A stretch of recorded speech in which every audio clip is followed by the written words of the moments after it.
Hello artists, and welcome back to Art with Mrs. Kellogg. Well, for today's lesson, we are creating portraits, but not just any old portrait. We are going to create some fun reindeer portraits. And if you don't want to create a reindeer portrait, create a fun deer portrait. Now, meet me over at my workspace because I want to tell you a little bit more about the art lesson and the art supplies you will need. Here's an example of the reindeer portrait we're going to create today. Now let me tell you the art supplies you will need for today's lesson. The first thing you want to do is to set up your workspace. Put down an art mat or a paper towel and then place your art paper on top of your paper towel or art mat. The size of the art paper I'm using today is 6 inches by 9 inches. You're going to need a pencil with an eraser, your black Sharpie marker, and for this project, I'm going to demonstrate with colored pencils, but you could use crayons instead of colored pencils for this lesson. Those are the art supplies you will need for today's lesson. Now would be a great time for you to pause the video, get your workspace set up and gather all your art supplies and meet me back here and we'll have fun creating reindeer portraits. Did you get your art supplies and set up your workspace?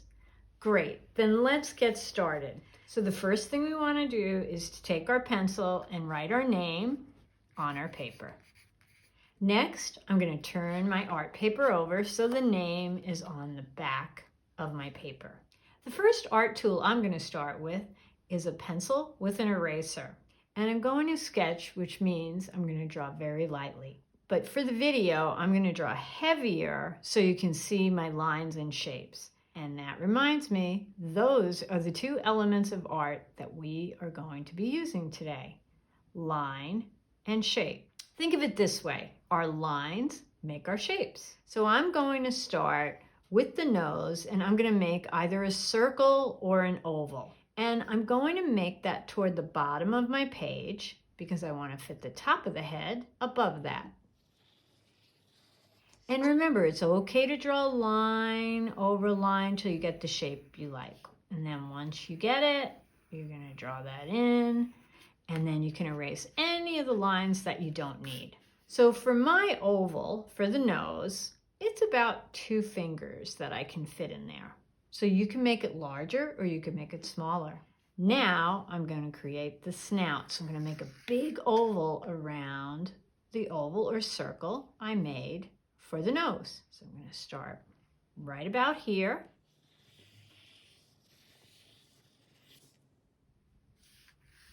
So again, you can make a circle or an oval. So you can make it bigger, smaller, however you would like. If you need to figure out the size, I can fit about 4 fingers spread out in that shape. My next step is I'm going to put the top of the head in.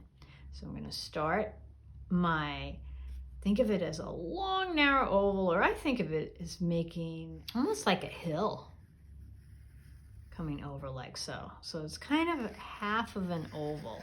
So I start here and go up and over. And for this, I'm going to try to fit about 4 fingers inside.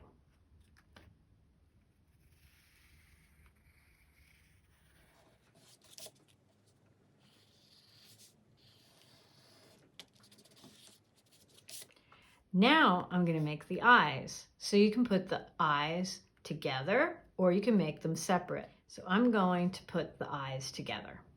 And notice they're going to be right above that nose. So I'm going to go up a little bit. I'm going to make one oval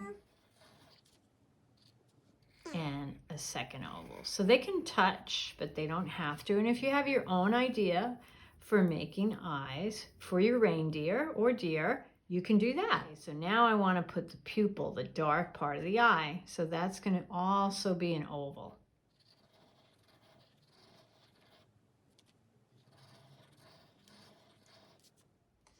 And when I look at my eyes in the mirror, I always notice that the light is shining in my eye, which makes highlights. So I'm going to put those in. So I'm going to make a circle in the corner in each, and then I'm going to make that bigger.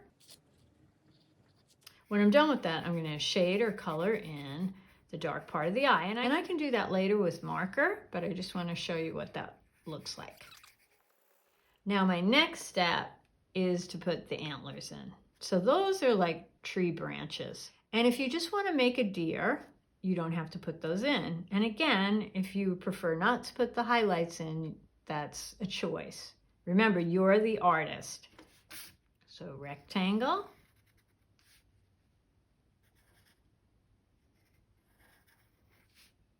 And I'm using another rectangle. You could also use line for this. And then I'm going to make another rectangle on this side. One cut off in that direction. When you're drawing reindeer antlers, I want you to also know if you want to use curvy lines for your reindeer antlers, you can do that instead of making the branch-like antlers. So for example, you can take your line and you can curve and go round and round and then stop.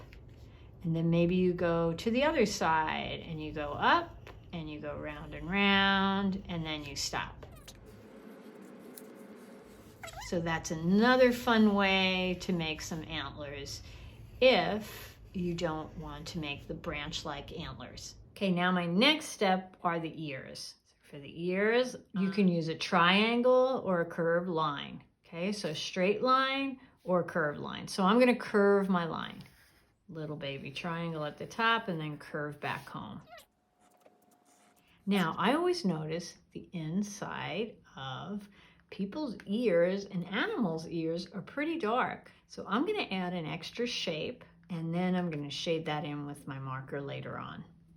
So what I mean by that is I'm going to start here and I'm going to repeat my line to make a shape. So if this line's going this way, that line's going that way. And see, that would get all dark in there. And that's going to make it more dimensional. Now my next step is to draw the wall or the fence that the reindeer is lifting up on. And if you don't want to draw the wall and the hooves, you can just make a long, skinny rectangle for the neck. So now I'm going to show you how to curve the lines to draw the little hooves. This one, maybe I'll put it lower. So you decide, you're the artist. So that's my line. Now I'm going to think of my shape. I'm going to think of a rectangle. And I drew through a shape. So what I'm going to have to do is erase the line out. And I'm going to draw a little triangle and put a line there. So I've made those little hooves. And now I'm going to draw some circles for snow falling on my reindeer. But you can create whatever background you would like. Now would be a great time for you to pause the video, draw your reindeer and the background in, and then meet me back here and we'll trace our reindeers. Now I finished drawing my reindeer portrait and it's time to trace all of my shapes with my Sharpie marker. And when I shade in or color the eyes, I want to trace my highlight circle. And then I'm going to take my marker and I'm going to go real slow and shade or color in with my black marker, little by little, the pupil or the dark part of the eye. And then I'm going to trace the ear and then I'm going to color or shade in the inside of the ear. I'm going to continue tracing my reindeer with my Sharpie marker. Now it's your turn to trace your reindeer. Now would be a great time for you to pause the video and trace all your lines and shapes with your Sharpie marker. And then meet me back here and we'll start having some fun adding color. Did you trace and color in the areas that you wanted to with your Sharpie marker? Great. Then let's add some color. And as you can see, I already started. So the main thing to think about is whatever color you choose, remember you want to put your colors next to each other and put those darker colors next to lighter colors. So for example, I made the top of the head a little darker and then that snout a little lighter. And the color choice is up to you and whatever you want to put into your background. Well, that's our art lesson on reindeer portraits. I hope you enjoyed it. And I want you to always remember when you are creating art to relax, have lots of fun, and keep creating. And happy holidays.